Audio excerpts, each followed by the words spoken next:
আপনার এই কথাগুলো কিন্তু রেকর্ড হচ্ছে। ওকে ওকে, ধন্যবাদ। আপনারা তো মনে হয় অনেকদিন পরে মাঠে নামছেন আজকেই না? কালকের থেকে শুরু করছেন তো? এখন তো মামলা দিয়া মনে হয় এখনো শুরু হয়নি, শুরু হয়েছে? এটা কার্যকলাপ এখনো শুরু হয়নি আর কি। এই আমল বলতে কি, যতদিন তত্ত্বাবধায়ক থাকবে? ও আচ্ছা আচ্ছা, এটা তো আবার তো মানুষ সুযোগ ব্যবহার করবে তাইলে। ও আচ্ছা,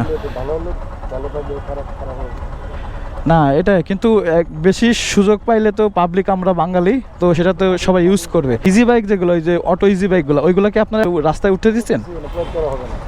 এখন শুধু নিয়ন্ত্রণ করতেছেন যাতে জ্যাম ট্যাম না লাগে বা শৃঙ্খলা থাকে, এইটাই। ওকে ভাইয়া, ধন্যবাদ। কোথায় ডিউটি করলেন আজকে? গুলিস্তানে। ও, গাড়ির চাপ তো মানে অন্য দিনের থেকে আজকে হিউজ বেশি। হ্যাঁ অনেক বেশি, কারণ আমি প্রতিটা জায়গায় সিগন্যাল পাইছি আজকে। থ্যাংক ইউ ভাই। আপনার এই কথাগুলো কিন্তু রেকর্ড হচ্ছে।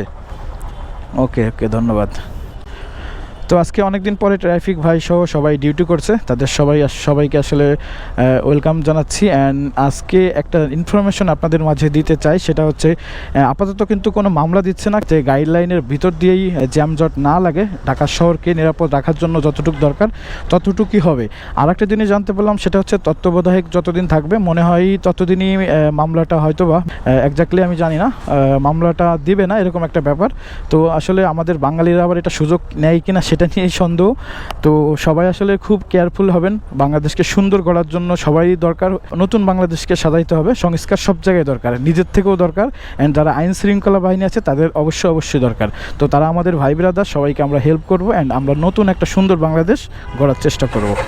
তো আমাদের সিগন্যালটা ছিঁড়ে দিছে, অ্যান্ড আমরা একটা সার্জন ভাই, এই পাশে আছে ট্রাফিক পুলিশ, সবার সাথে আমরা একসাথে যাচ্ছি। অ্যান্ড কথা বলে খুব ভালো লাগলো।